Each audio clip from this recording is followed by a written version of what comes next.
Hello, human designers and HD curious. I'm Isa Silver.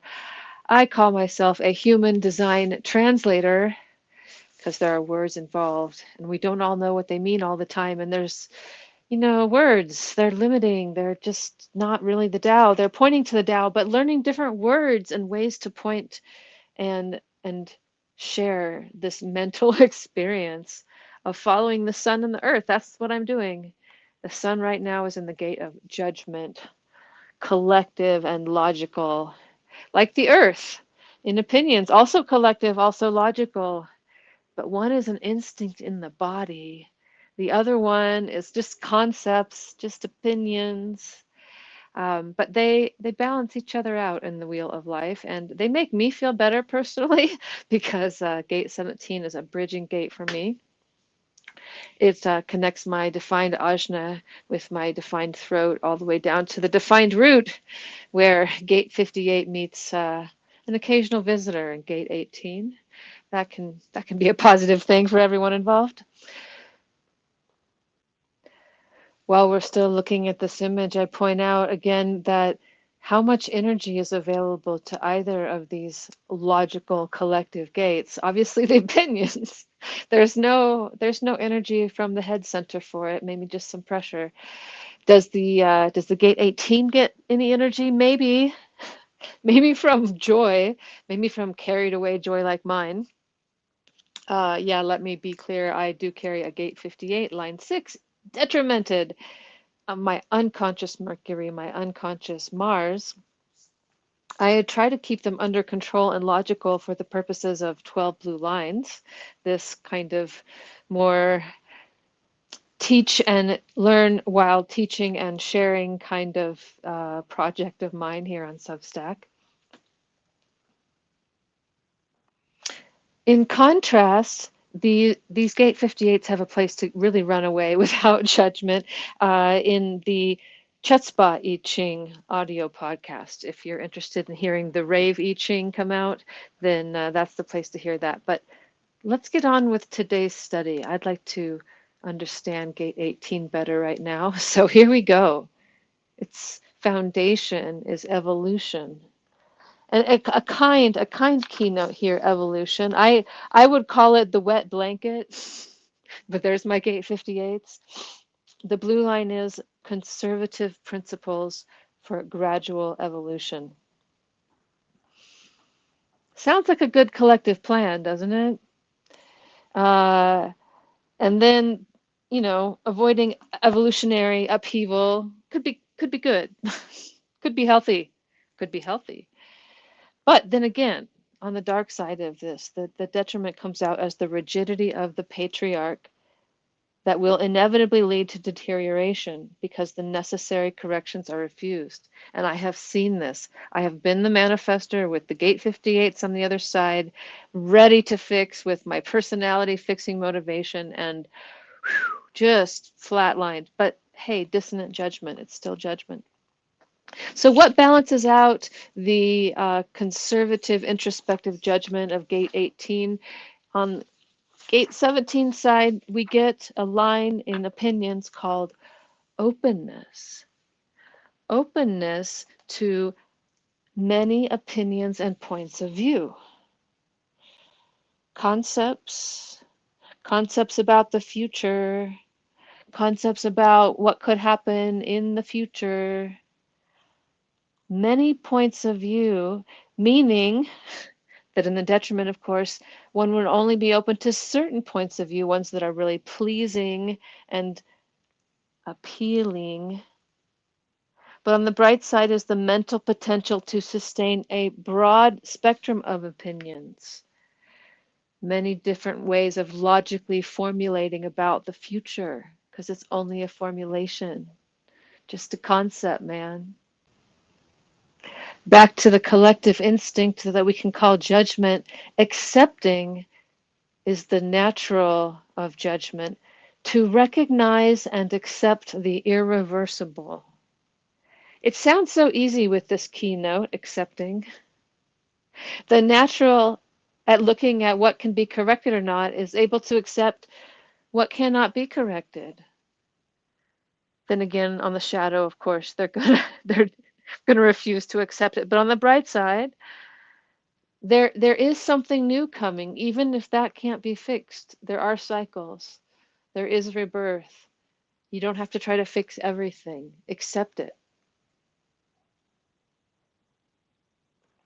And then there's the mental side of it. Selectivity, the yin yang opposite of accepting, blue line to recognize productive associations. Ooh, this has to do with other people. The natural at opinions recognizes who to be with. On the shadow side, the possibility of being opinionated can lead to isolation. On the bright side, the keen sense to enter the right relationships for pursuing higher purposes together, joining up with other people in a logical flow towards expressing.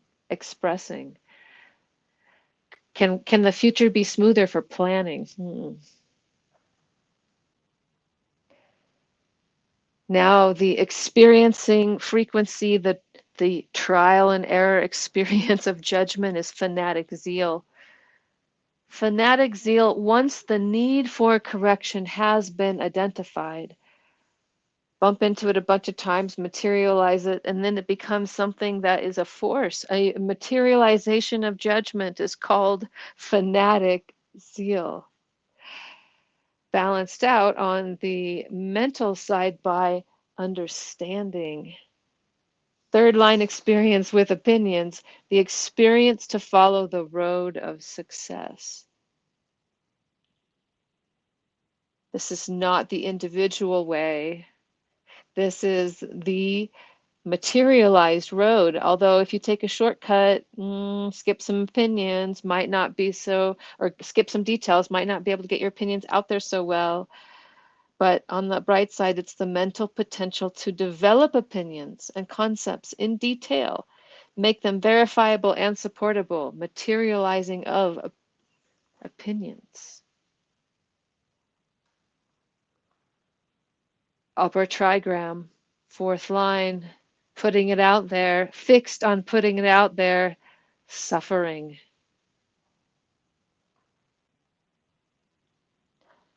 Suffering as there is no potential for correction.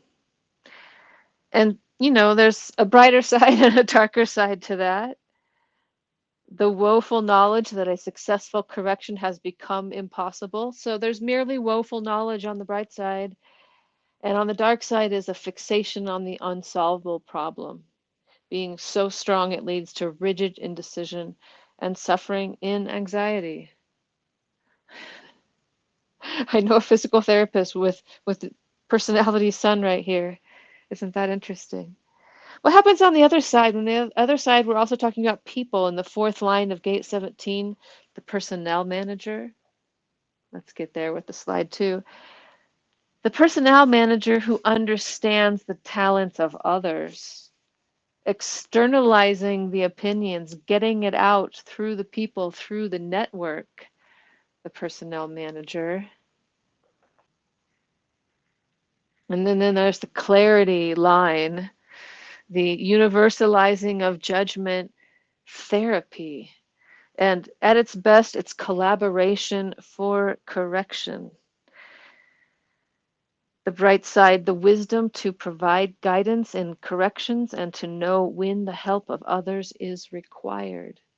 Therapy, help of others required to get through this correction through collaboration. But then there's the dark side. There's the psychic instability and mental confusion that might happen when relationships cannot contribute to corrections because the fifth line doesn't always get the people they need. What about over in opinions? Line 17, line 5, gate 17, synthesis. Sounds really good here. It's the value of collective intelligence recognized. Valuing collective intelligence. This is a hard one for me sometimes with my gate 62 on the other side. And technically my design earth harmonizes with this, but you know who carries this? I think I think Elon Musk ruined it for me because he carries this once or twice.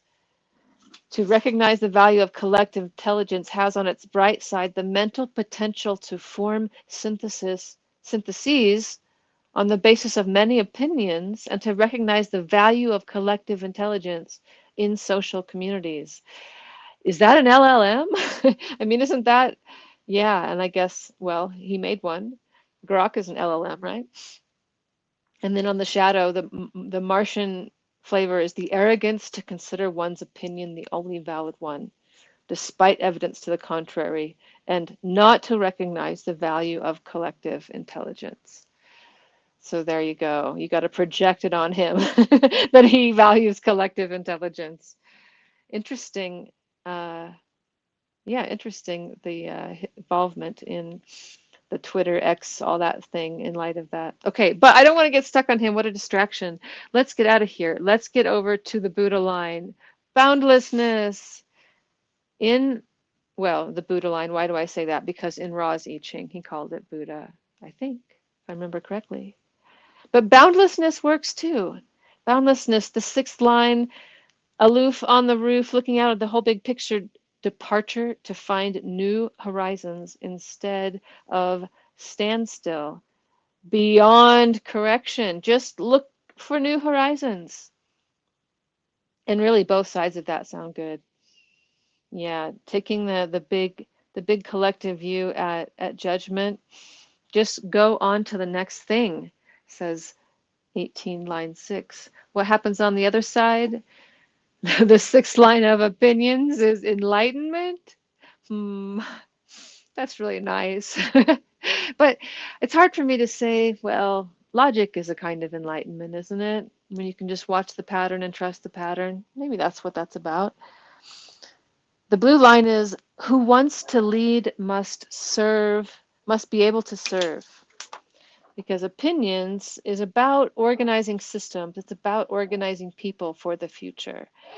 Or maybe just your own systems, like yeah, my attention to systems in sailing and climbing was definitely about attention to opinions and the details necessary to make it through the future. But let's see, that sixth line. On the bright side, it's the nature of interdependency in systems being understood. Interdependency in systems is understood. So opinions that are of value to others can be expressed. Because not all opinions have value.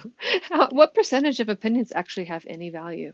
So here we've got the sixth line, moon brings out the bright side. So occasionally that sixth line can put out an opinion that might serve others. But just as often, perhaps the shadow might come out where the sixth line assumes, okay, well, now I understand it and there's nothing more for me to learn. The hypocrisy of the sixth line who gives up early. And with that, I'll remind you of the two sources that I used in making this today. I'll remind you that you can contact me to translate human design charts or approach other human needs for judgment or opinions through the human design language. Okay, now I'm just being silly. Bye for now.